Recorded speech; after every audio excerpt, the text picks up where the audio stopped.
Capital Radio. This is Leica Radio. Sky News Centre at 9. As millions of pupils in England and Wales are due to return to school, the Education Secretary's issued a warning to parents. In an open letter, Gavin Williamson's told them they risk putting a huge dent in the future life chances of their children if they don't send them back. As a warning, meanwhile, the movement of 1 million university students going back to campus could be a recipe for disaster. The University and College Union says the government's encouraging a public health crisis. It wants students to avoid campuses until Christmas unless a proper testing scheme is in place. Dr. Simon Clark is a microbiologist who's based at a university. He says it's ridiculous to assume all work can be done online. I teach students, and I can assure you it's not possible for a scientist, at least, to do everything remotely. You just cannot do it. The government insists it's confident unis are well prepared. The Italian Coast Guard stepped in to help after hundreds of people got stranded on a rescue boat funded by the artist Banksy. A humanitarian ship rescued the remaining migrants in the Mediterranean Sea. At least 29 people are now known to have died after a 2-storey restaurant collapsed during a birthday party in China. The building suddenly fell apart in Linfen. In sport, Arsenal boss Mikel Arteta says he's not worried about tying Pierre-Emerick Aubameyang down to a new contract. The striker scored in normal time and converted the winning spot kick as his side won 5-4 on penalties against Liverpool in the Community Shield at Wembley. We can try to do as much as possible to convince the player or tell them what we think about him and put all the cards on the table to try to keep him here. But after it's the part of the player and the agent that have to agree to that. Wolves captain Conor Cody and Arsenal winger Ainsley Maitland-Niles have been both given call-ups to the England squad. And in the Scottish Premiership, early leaders Rangers maintain their unbeaten start with a 2-0 victory at Hamilton. That's the latest. I'm Kevin Gover. How do we control coronavirus now? Listen to Steph. She's a bus driver. Now that people are using public transport again, we really need to make sure that we keep each other safe. Passengers need to stay 2 metres apart. If that's not possible, make it at least 1 metre. I want to see everyone wearing face coverings over their mouth and nose unless you've got a good reason not to. And when you get to where you're going, you need to wash your hands. We've still got to play our part. Stay alert. Control the virus. Save lives. Leica Radio. Talking Points with Keith Faz on Leica Radio 1458 AM. Good morning and welcome to Talking Points on Leica Radio 1458 with me, Keith Faz. Thank you for joining me today, Sunday the 30th of August 2020, the bank holiday weekend, sadly the last of the year. On this day in 1146, 874 years ago, European leaders outlawed the crossbow with the intention of ending war for all time, if only they knew. In 1547, Ram Das became the 4th Sikh Guru. Today, the 30th of August, marks the 10th day of Muharram, which is the Ashura Day, a holy fasting day for our Muslim listeners. This bank holiday weekend, our songs are going to be chosen by Bina George, who is the mother of Ronan and Rion, and is an operations manager for an agency that provides linguistic interpreters and translators. And she joins me this morning from Leafy Harrow in North London. Good morning, Bina. Good morning, Keith. Now, what's your first song and why have you chosen it and who's it dedicated to? Right. My first song is a remix version. It is called Tere Jaisa Yaar Kahan. It is from a movie called Yarana. It is a very soothing song and this has been a part of my childhood. It is very emotional for me and it brings the closest people to my mind who are close to my heart. And this song expresses love and care not only for a friend but to those who have been more than a friend to me, and that includes my family. Firstly, I'd like to dedicate this one to my husband George, who has been my spine and my rock. Secondly, to my brother Sandeep and my sister Reena, whom I cannot do without. There is nothing that I cannot share with them both. Thirdly, my 2 closest friends who have stood by me in all phases of life, and they're called Poonam and Raj. I would like to thank all of them for being a part of my life, and I love them all. And your second song? My second song is called The Disco Song. It's from the movie Student of the Year, and And I have chosen this song as it is a peppy song to cheer up all the listeners. This song I would like to dedicate to all the mothers and the families who have lost their loved ones to coronavirus. My deepest sympathies to all the families out there. Please be strong. Think of all your loved ones in a happy way. They were incredible, and heaven became a little brighter when they passed away. Bina, thank you for your choices. We look forward to hearing them, and I hope you and your family have a fabulous bank holiday weekend. And you, Keith, thank you for having me. My guests this week include a pioneering journalist, a restaurateur from Tring, who will be talking about the last days of the eating discount scheme, and a young man who is helping his neighbour make a speedy recovery from an illness. This is Leica Radio. My special guest today is the doyen of British Indian journalists, who was born in Patna in India and rose to become the first Indian origin journalist to enter the newsrooms of one of the country's leading newspapers, the prayer room of the Conservative government, the Daily Telegraph itself. Amongst the many people he interviewed are President Mubarak of Egypt, Colonel Gaddafi of Libya, President Raul Alfonsín of Argentina, and of course Indira Gandhi and Rajiv Gandhi. Amongst the famous editors that he's worked for are Charles Moore, now in the House of Lords, Andrew Neil, tipped to be the next chairman of the BBC, and of course the late and great Sir David English. Apart from being a pioneering journalist, he is now a celebrated columnist for Eastern Eye. Amit Roy is a quintessential Englishman, a cricket fanatic who is always unfailingly polite. He joins me this morning from Dulwich in South London. Good morning, Amit. Good morning, Keith. Now, your early life, you were born in India, in Patna. Do you remember much of it? Yes, it was a very happy time. The important thing is that I went to a school called St. Xavier's, and later on I found out that in many ways it was more English than English schools in this country. So that made the transition much easier when I came to this country. So I grew up with people who are now regarded as being unacceptable, people like Enid Kipling, The Jungle Book, and we were taught that cricket was very important. It's a way of life. That made the transition when I came to this country at 14 very smooth, very easy. Now, your parents were into tea, is that right? My maternal grandfather was a lawyer, but he had a tea estate, and it was tradition in our family for the women to go back. So I was born in Assam. My dad was a journalist, which might be why I became a journalist almost by osmosis. And my mum, she taught me English. She would sit in the kitchen. So my great advantage was that both my parents had been to university. My maternal grandmother had also done a PhD. So once the women in the house are educated, they can help you with their homework, and I think that was the great advantage. So that spurred you on. School books came from England, and it painted a very idyllic vision of England, which has never really left me. Now, when you were reading these books and when you were thinking about England, was it at that stage that the family decided that they would move from India? Because you seem to have a very good life. It was prosperous. You were in a very well-educated family. There was no real need to move, was there? But you came here at 14. Why did they make that move? Well, my father,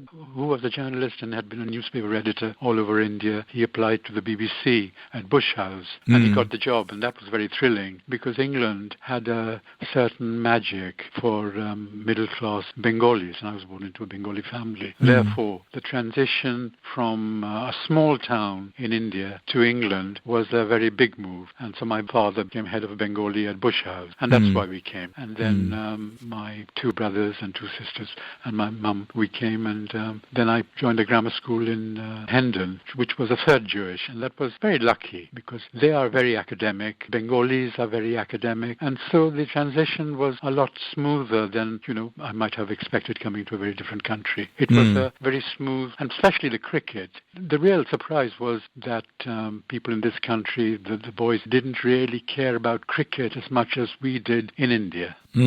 But your interest in cricket started in India and transferred here. So did you play for the cricket team in your school? Yes, we played a lot of cricket. And later on, when I joined the Daily Telegraph, there was a very big trial called the Kerry Packer trial. And Andrew Hutchinson, who was the night editor, and night editors are very powerful because they shape the paper, he sent me to do cricket stories, not for the sports pages, but he would do the news stories behind cricket stories. And he would always put it on page one. So I would go to Lord's and I would go to the Oval and I would write about the changing nature of cricket. And now there are Indians and people of Pakistani origin who are in the cricket team. It was very thrilling for me to go to these test matches and write about the changing nature of cricket.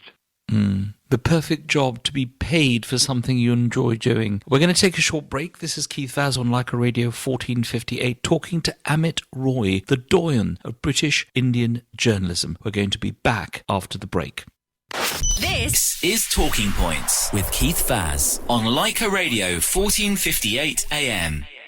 Welcome back. This is Keith Vaz on Leica Radio 1458. Now, normally the person I am interviewing is at the other end of the microphone. He's asking the questions. So it's my turn. Today, I'm talking to Amit Roy, the doyen of British Indian journalism, about his life in journalism. Amit, you mentioned your entry into journalism. It was a bit of an influence of your dad, who was, of course, a BBC journalist at Bush House. But your first job was not in broadcasting. It was in Glasgow, at the Glasgow Herald. How did you manage to get to Glasgow? Well, my first job was really with the North London Press in Hampstead, and that was very lucky because Hampstead, although it's a local paper, it had 40 MPs living there, so and a lot of artists. So one of the stories that I did later on when I came to the Telegraph, when Glenda Jackson became the MP, I did a colour magazine piece on Hampstead. Hampstead is a very special place, but after 8 months on North London Press, local paper, I got a job with the Glasgow Herald. I was very lucky to get that. But it was not in Glasgow where I thought I was going to go. In fact, I thought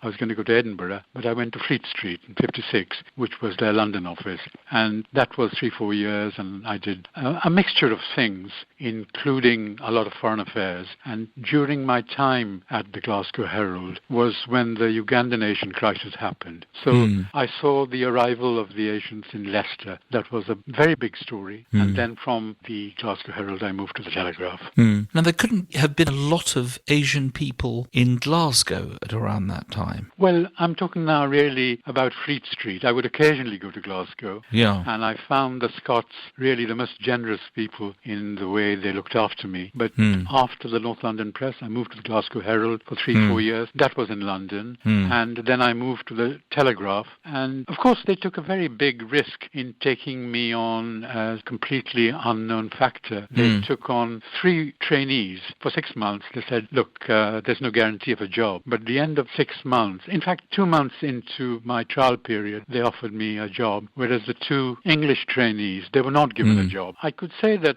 although the Telegraph is a very right-wing newspaper with a very right-wing editorial policy, but once you are inside the organization, you found that it was a very liberal organization. Getting onto the Telegraph at the age you were, how old were you when you got that job? I think I was 21, 22. Now, that's a big job for a 22-year-old. And at that particular time, unlike now, there was not a great drive for diversity, was there? This is something that hadn't been invented. No. I think they took me on. I don't know why they took me on. It's possible that the editors, they interviewed me and they took me on. Did you find it a difficult environment? Obviously, the politics of the Telegraph is quite different from other newspapers. It is absolutely a supporter of the Conservative Party and indeed the right wing of the Conservative Party. Previous journalists have included the current Prime Minister, Boris Johnson. So you were in an atmosphere that was quite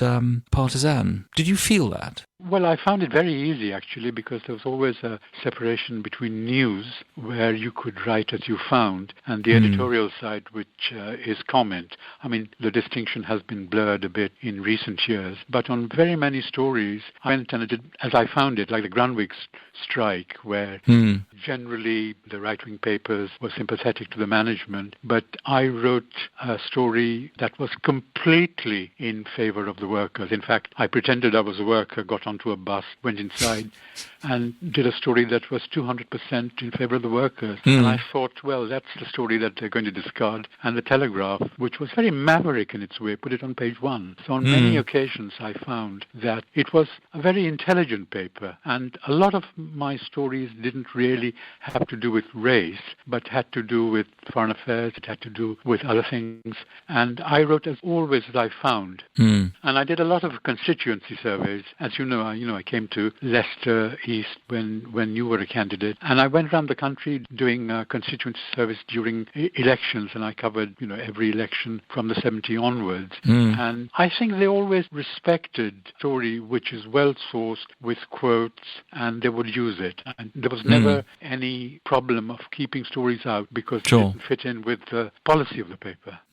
This is Keith Vaz on Leica Radio 1458. I'm talking to Amit Roy, the doyen of British Indian journalism. We're going to take a short break. When we come back, we're going to talk about all those leaders that he's interviewed and all those very famous editors that he's worked for. Please join us after the break.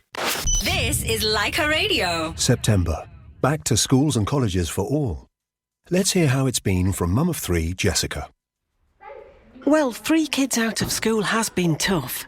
Trying to keep them to the routines and focused on their schoolwork is a balancing act like no other. It's going to be a bit different when they return to school, but I'm so relieved to get them back with the teachers in the classrooms. If you have any questions or concerns about schools and colleges returning this term, go to gov.uk/backtoschool. I'm so worried. I'm losing hair and it becomes so dry. Chemicals have ruined your hair. Try Trichup, made from scientifically proven Ayurvedic and natural herbs. Trichup hair oil and shampoo will make your hair long, thick and strong. Available at Quality Foods, Southall, Hounslow and Hayes. Sierra Cash and Carry, Southall and Springfield Hayes. Exotic, Slough and Reading. Fresh Bazaar, London Road, Norbury. Green Apple, Wallington. SK Foods, Luton. Trichup, beautiful hair, lifelong. For investing in gold and other precious metals, buy with confidence from Wasim Jewelers. Call today for more information. Southall's Wasim Jewelers, 020-8571-1193. मुझे तो बहुत डर लग रहा है। अरे अपनी jewellery घर नहीं, हमें चोरों का डर नहीं। कहाँ रखी है मेरी ज्वेलरी? कैश, डॉक्यूमेंट्स और जेवरात नीलकंठ सेफ डिपॉजिट के साथ। कोविड-19 के दौरान special offers 30% of on all lockers rental price. Europe का सबसे बड़ा और safest deposit centre Neelkanth safe deposit. Call south hall on 020-8843-9920 और Croydon on 0208-702-8888। Neelkanth safe deposit. You're so fussy with your food. Mom, I only love the food at Natraj restaurant. Can we go as it's 50% off in the whole of August? What? Every day in August? चलो चलते हैं जहाँ Gujarati, Punjabi, Indo-Chinese और south Indian food खा के हम अपनी उंगलियां चाटेंगे. 467 Alexandra Avenue, Rayners Lane. Call 020-8617-3858. I love Natraj restaurant. Even better than your food, Mummy. क्या? Natraj restaurant. Eat out special offer in August.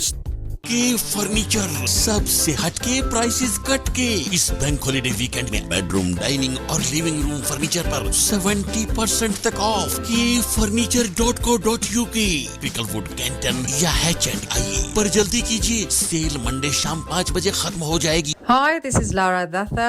Join me live with Nadeem on the weekend drive time show on Sunday the 30th of August. Just after 5 p.m. on Leica Radio 1458.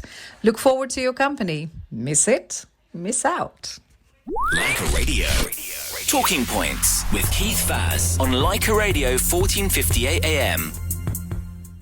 Welcome back. This is Keith Vaz on Leica Radio 1458, talking to the journalist Amit Roy about his remarkable life in what was then Fleet Street, the centre of journalism, not just in this country, but also in the English-speaking world. Amit, you touched on the issue of racism. You weren't just sent out to do the ethnic minority stories, but did you face any racism in the newsroom? Well, I can honestly say that I was always promoted beyond my modest talents, that I wasn't aware of racism. Had I worked today, then perhaps I would have been more aware of the world around me, of Black Lives Matter. But in those days, I think that my colleagues treated me like anyone else. I was part of the newsroom, and I loved being in Fleet Street. And I suppose the way that people respond to you is a little bit dependent on how you deal with others. And because I had been brought up in a very English way, I think I've always been sympathetic to what I called old England. I always loved that. Particularly Fleet Street, I can say that I was very lucky. I remember getting onto a number 11 bus, going down Fleet Street before I had got my first job there. I remember my heart beat a bit faster. And I can quote to you that there is a plaque to Edgar Wallace, and it says to authorship he gave lavishly of his talents, but to Fleet Street he gave his heart. And that summed me up. Now, you've interviewed some great leaders, Colonel Gaddafi from Libya, Mubarak. You've talked to Indira Gandhi and Rajiv Gandhi. You've met a lot of leaders. What do you think they conveyed in terms of their leadership qualities? Obviously, some went on to do even greater things. Some ended up being arrested by their own people. Did you have a favourite interview? There was one of those leaders you thought was particularly impressive? Well, the man I think I would put as the most noble man I've ever interviewed was the Dalai Lama. I went out to interview him, and I was told that I would be given 20 minutes, but someone said take a bit of shortbread for him, and so he spent the whole afternoon talking to me. Let me say this, I was sent out to interview these people because there was a crisis. Each time I interviewed someone and I managed to get someone,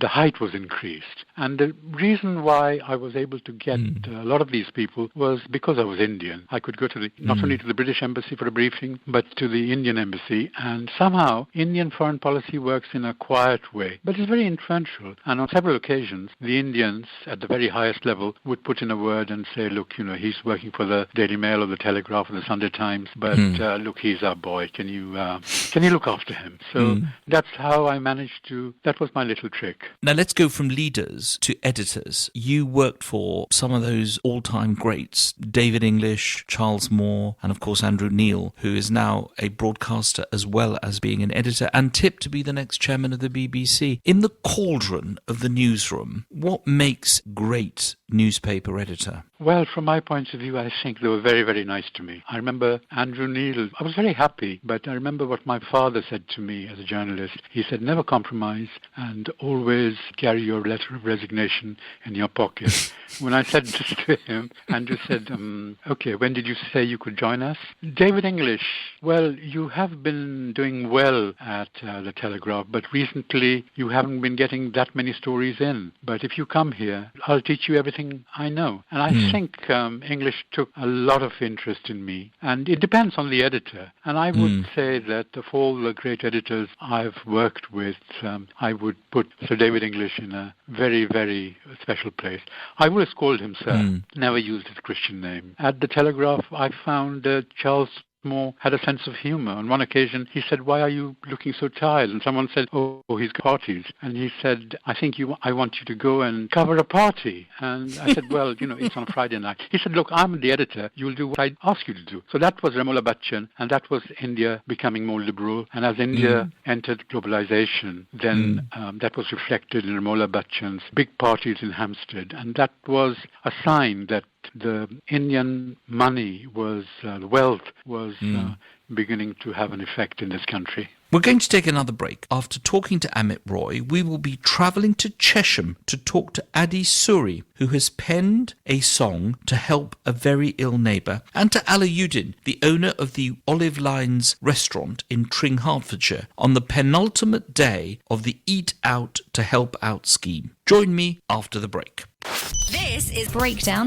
The M25 itself is built up anti-clockwise from junction 25 at Enfield towards 24 at Potters Bar. That's after a breakdown earlier, but all lanes have now reopened. In Southwark, the A3 King William Street has completely closed on the northbound side. This is from London Bridge to Monument Station because of emergency repairs. And in Ealing, the North Circular, the traffic light's still not working properly at the junction with Uxbridge Road. On the tube, the District Line has no service between Parsons Green and Earls Court, and severe delays from Edgware Road to Earls Court and from Parsons Green to Wimbledon after a signalling issue at Earls Court. And also on the District Line, Fulham Broadway trains are not stopping on the westbound side. That's the latest traffic and travel. Leica Radio. September marks the return to schools and colleges for all. Let's hear from Mandy, head teacher. We all know school is the best place for your kids to be. Not just for their education, but for their well-being and routine too. And that hasn't changed. We've put in a lot of measures to help keep them safe, and we're ready to welcome your children back. It's going to be a bit different for all of us, but our commitment to your child's future remains our priority. If you have any questions or concerns, go to gov.uk/backtoschool. This is Leica Radio. Talking Points with Keith Faz on Leica Radio 1458 AM. Welcome back. This is Keith Faz on Leica Radio 1458, talking to Amit Roy, the doyen of British Indian journalism, about his remarkable life that's taken him from Patna to the very pinnacle of British journalism in Fleet Street. Now, Amit, you mentioned being sent off by Charles Moore, your then editor, to Romola Bachchan's party, which, in a sense, was the arrival of the British Asian rich community, the Rich List. Now, you're the inventor of the Rich List publication, where every year you have the richest Indians. What was the thoughts behind that publication? Well, it began at the Sunday Times, but I ended up doing it for the Telegraph. It was a colour magazine piece, and it had one of the wealthy people standing in front of a Porsche, and the headline read, "My other car is a Rolls-Royce." So there was a serious point behind this, because before the publication of the Rich List, there was a feeling that Asians had come to this country and they were a burden on the state. But after the publication of the Rich List, that opinion was completely dispelled, so that people began to see that Asians were not only not a burden, but they were contributing to the economy. And now, of course, no one uses that argument again, and people are creating thousands of jobs, and they are an integral part of the economy, and I would say that is very evident in a city you know well, which is Leicester. But here in Britain, you have seen remarkable changes, not just the rise in wealth of the Asian community as chronicled by the Rich List, but the political changes have been profound. 35 years ago, no Asian origin people in Parliament, now so many, and so many sitting around the cabinet table. Is this what you expected? Has it taken a long time, or is it right on track? And we have in America, of course, the possibility of a vice president who is partly of Indian origin. Was this going to happen anyway, or do you think that this has been a profound change brought about by certain forces? I would go back to Ted Heath. He took a tough decision in saying that people of Asian origin from Uganda could come in, because there was a lot of opposition, not only in the country, but in the party. So from that point, Asians started to vote for the Conservative Party because of Edward Heath. And then John Major, too, was very pro-Indian. I use the word Indian in a cultural sense. And then I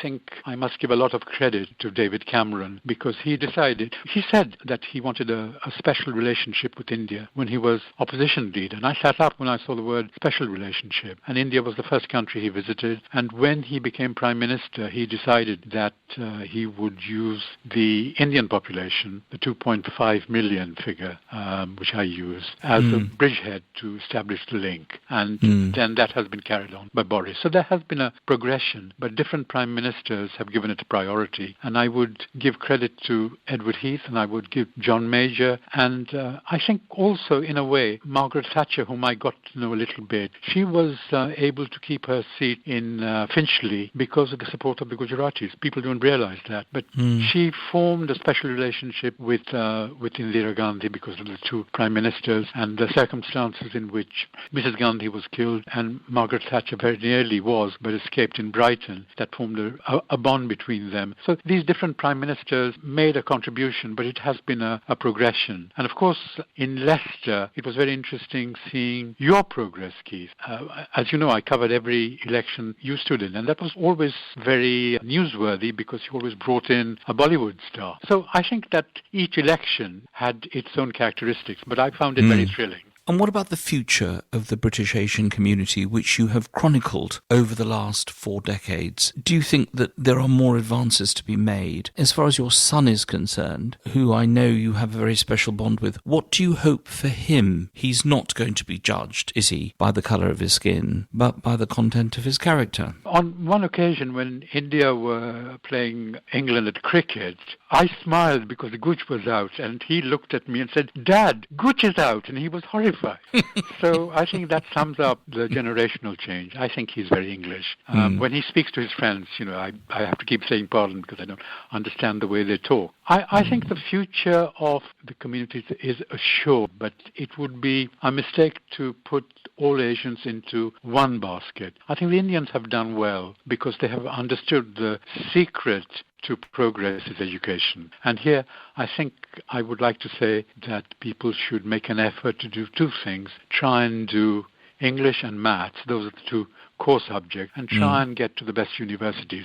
Once you've got a good education, doesn't matter what happens, no one can take that away from you. And I think that has been the secret of the success of the Indian community. And so long, we're beginning to see changes in the Bangladeshi community and the Pakistani community, so long as they go to good schools, and you find that 1/5 of the people at public schools are of ethnic origin. People would rather starve than sacrifice education. People are spending a lot of money trying to get the best schools for their children. I think that is the secret. And because of that, I think that the future is assured. But here, I would also like to say the future is assured because of the generosity of the British people as a whole, that the seeds of success are being planted on very fertile soil. I know there are problems, but on the whole, I think that this is the most civilized country in the world, bar none. Amit Roy, journalist, cricket fanatic, Indian Englishman. Thank you for joining me this morning on Leica Radio 1458. Talking Points. Now, I always ask my guests to choose a song that they're particularly fond of. What's your song that you're going to leave us with today? Well, it's always very difficult. I have a mixture of Indian song, but if I were to choose something that is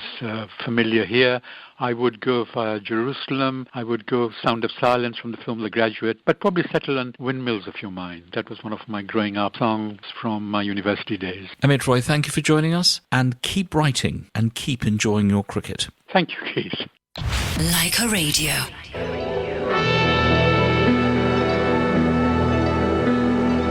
Run like a circle in a spiral, like a wheel within a wheel, never ending or beginning on an ever-spinning reel, like a snowball down a mountain or a carnival balloon, like a carousel that's turning, running rings around the moon, like a clock whose hands are sweeping past the minutes of its face, and the world is like an apple whirling silently in space, like the circles that you find in the windmills of your mind, like a tunnel you can follow to a tunnel of its own, down a hollow to a cavern where the sun has never shone, like a door that keeps revolving in a half-forgotten dream, or the ripples from a pebble someone tosses in a stream, like a clock whose hands are sweeping past the minutes of its face, and the world is like an apple whirling silently in space, like the circles that you find in the windmills of your mind. Keys that jingle in your pocket,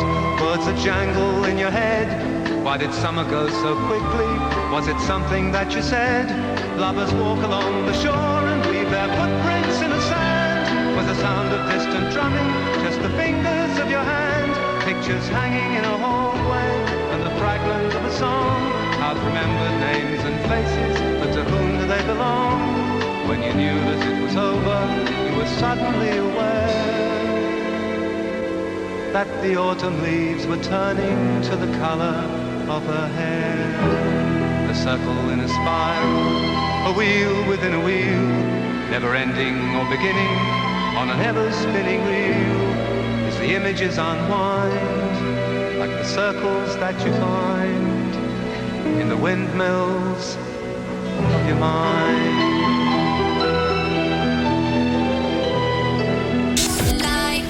Leica Radio. Punjab National Bank International Limited launches mobile app for personal customers. Whether you want to send money to India or view your latest balance, do that on the go. Simply download our app for free from your mobile app store. Terms and conditions apply. For more details, please visit www.pnbint.com. Deposit protection from FSCS. Authorised by the PRA and regulated by FCA and PRA. Now Dilli Darbar is opening the door of their banqueting suite. 300 capacity, menu options by celebrity chef, experience and attentive staff. Party like the Maharajas at Dilli Darbar Banqueting. Book your party on 020-3659-2620. That's 020-3659-2620. Thousands of people who suffered sexual abuse as children have now been heard. It was wonderful to be finally listened to. The Truth Project, part of the independent inquiry into child sexual abuse, will close in 2021. But for now, we're still here to listen, to hear your experience, and help create a safer future for children. Search Truth Project.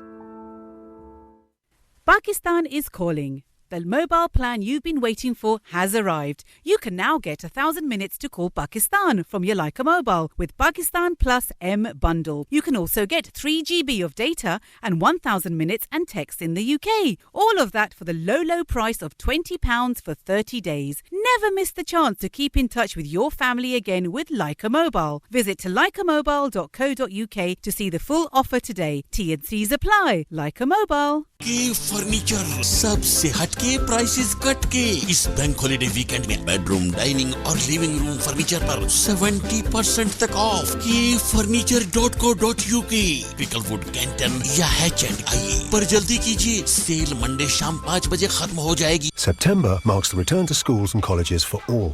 Let's hear from Mandy, head teacher. We all know school is the best place for your kids to be, not just for their education, but for their well-being and routine too.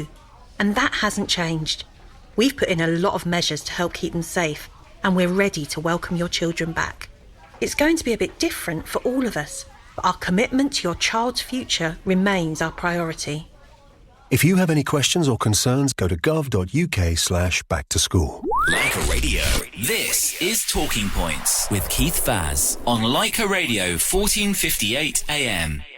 Welcome back. This is Keith Vaz on Leica Radio 1458. Let's hear about a compassionate story this bank holiday weekend. Adi Suri is an emerging artist who wants to inspire others through his music and make a difference. He finds it easy to express his feelings because music speaks when words can't. He's currently doing his diploma in Carnatic music, and clearly he cares about others because he's turned his talents to helping another young man with an illness called Veer. Adi joins me this morning from Chesham in Buckinghamshire. Good morning, Adi. Good morning. Now, how did you know about Veer, and when did you get to know about his illness? Well, I was talking to my aunt, Trina Shah, and we were talking about a rather interesting topic about DNA. And that's when she pointed out about Veer. And Veer has this disease called Fanconi anemia. And it really brought back because he is such a young little boy. He's only 4 years old. And with this disease, you would have never been able to guess. It was quite breathtaking. It took me away. You decided to help him, and therefore you recorded a song. It's called Looking for My Superhero. I've listened to the song and was very impressed. You're only 15 years of age and you've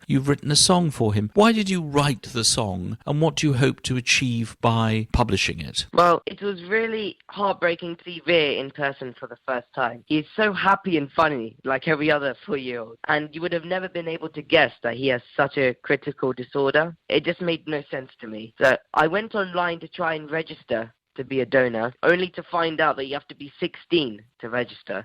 Instead of waiting for 7 months to try and make a difference, I knew that I wanted to make a change right now. And that is why I wrote and produced this song, Looking for My Superhero. And what I want to achieve from this song, well, there are 8 billion people on Earth today. So surely one person should be a match for Veer. This is why, through my song, I want to help spread awareness and hopefully find Veer's superhero. Since the release, I've been getting lots of texts from around the world telling me that after listening to my song, they have registered to be a stem cell donor. This song is reaching people worldwide, and hopefully it can win the hearts of others and make them register as well. That sounds marvellous. And how can people donate to this very, very good cause? So there's two ways of donating. The first way of donating is by downloading the song on all streaming platforms. So you can use Spotify, Apple Music, iTunes, all of them. By streaming the song, you are automatically making money for the cause, because all money made from streams is going directly to his cause.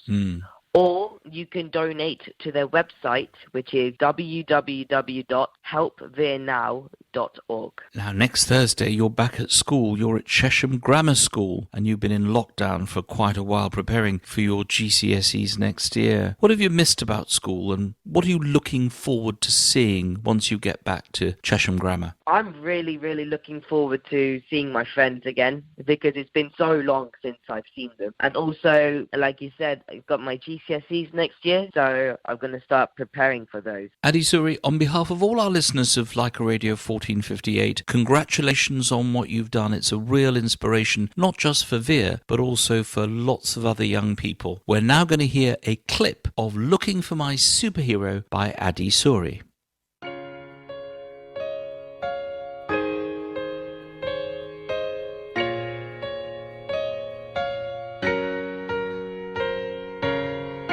Just a kid with a dream, fun all day, nothing else. Swim and play by the stream, just like everyone else. Nothing different about me, still the same. Don't worry, break the rules with my friends, keep doing it till the end. I'm looking for my superhero. Together we're gonna win this fight.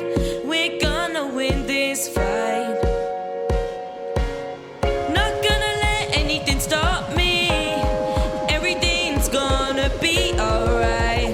It's gonna be alright, yeah.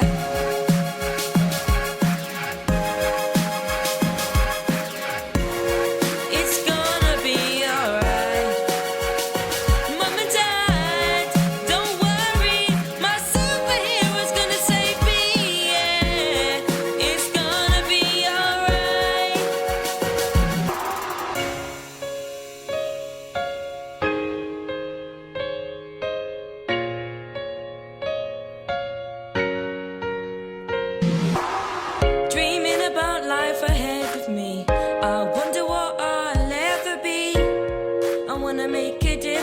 Life, why did you derail me? They say I got this disease. When I look in the mirror, I see no difference between you and me. I'm looking for my superhero. Together we're gonna win this fight. We're gonna win this fight. Not gonna let anything stop me. Everything's gonna be alright. It's gonna be alright, yeah.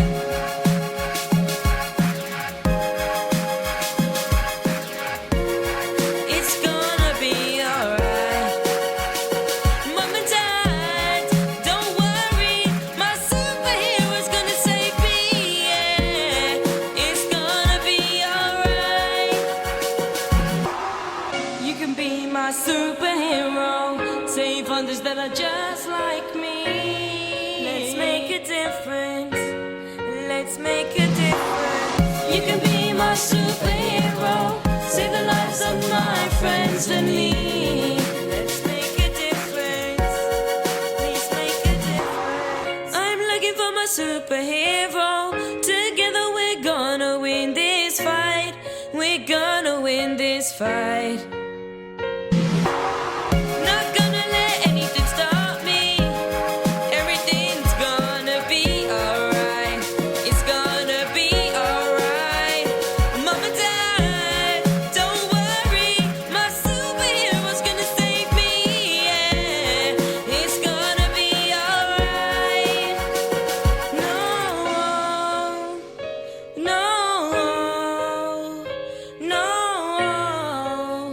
It's gonna be alright.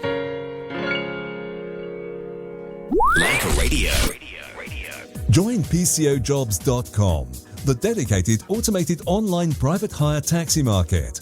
Advertise your licensed private hire taxi for free or buy, sell, auction, join licensed local operators. Place local vacancies. Get discounted hire and reward insurance, accident management services, MOT or service centres and much more. Expose your product or services directly to PCOjobs.com online community.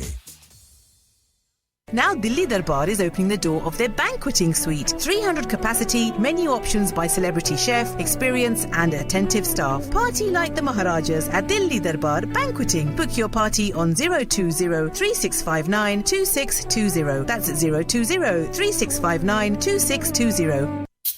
Basement Club, new opening on 97 Ealing Road, Wembley. Try your favourite non-veg and veg food with live music. आप भी पहुंचिए और लुत्फ उठाइए Basement Club पे. DJ and live music for party hire and bookings. Call 0208 723 2333. Basement Club, new opening. In September, you'll all be going back to school or college. Let's hear from Andrea, head teacher. I know it feels strange having been away from school for so long. It's going to be a bit different for all of us. But it means getting back to your mates, to learning, to discovering. It's getting back to building your future. Remember to stay safe on your journey to school or college and walk or cycle where you can. If you have any questions or concerns about returning this term, check out gov.uk/back-to-school. के furniture सबसे हटके prices cut के इस bank holiday weekend में bedroom dining और living room furniture पर 70% तक of के furniture.co.uk पिकलवुड कैंटन या हैचेंड आइए पर जल्दी कीजिए सेल मंडे शाम 5 बजे खत्म हो जाएगी. Like a Radio. This is Talking Points with Keith Faz on Leica Radio 1458 AM. Finally, let's go to Tring in Hertfordshire and talk to Ala Udin, the owner of the Olive Lines restaurant, the winner of many awards, the finalist of the English Curry Awards 2018 in Hertfordshire. Before becoming a restaurateur, he worked for the Metropolitan Police for 16 years. Good morning, Ala Udin. Good morning, Keith. Now, Ala, the Eat Out to Help Out scheme officially ends tomorrow, Monday the 31st of August 2020. First, tell us how the scheme actually works. So if you came as a family of 4 into the restaurant, so each person are entitled to get £10 or 50% off. So if you spend per person £20 on food and soft drinks, you'll get £10 off. If you spend less than £20, you get 50% off. Now, has it been a success? Are you pleased with this scheme, and how has it helped you and your restaurant? It's been very good. It's been, I would say, actually really, really good. And it helped us to get bring the staff back to work, giving them hope towards some normality. And financially, we've seen some difference, but also both different load of work and stuff like that. So there's yet to be a lot of changes. But it envisages you, as an owner of a restaurant, having to be involved in a lot more administration, because if you're telling the government exactly how many customers have come in, there's a lot more paperwork. Has it been burdensome for you, or are you happy to have done it?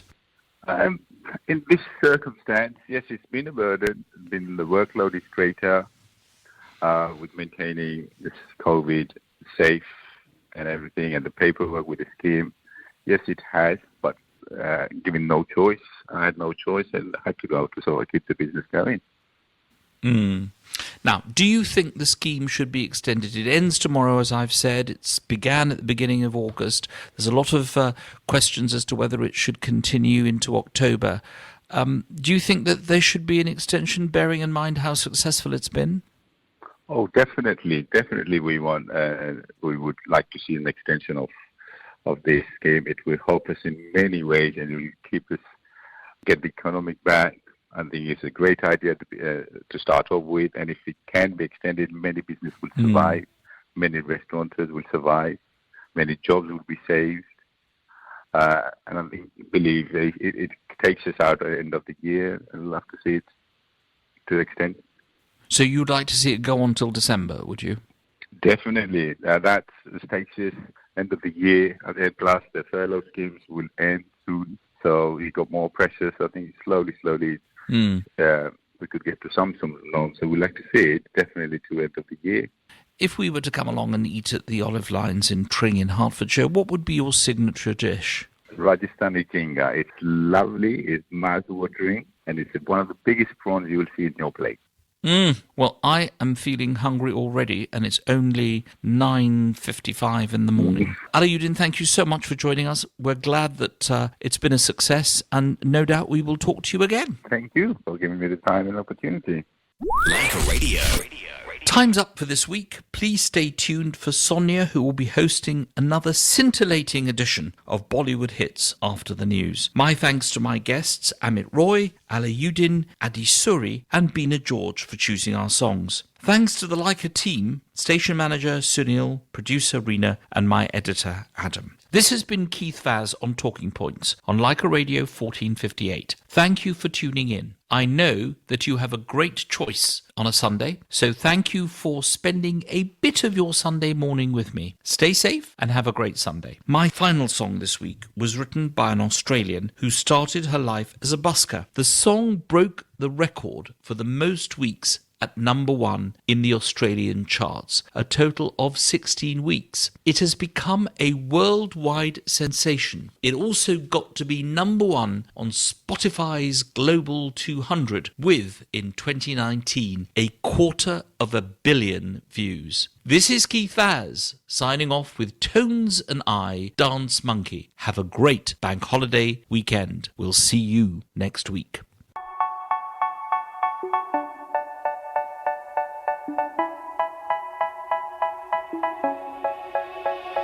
They say, oh my God, I see the way you shine. Take your hand, my dear, and place them both in mine. You know you stopped me dead while I was passing by. And now I beg to see you dance just one more time. Ooh, I see you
London. On your mobile. And on DAB Digital Radio. This is Leica Radio.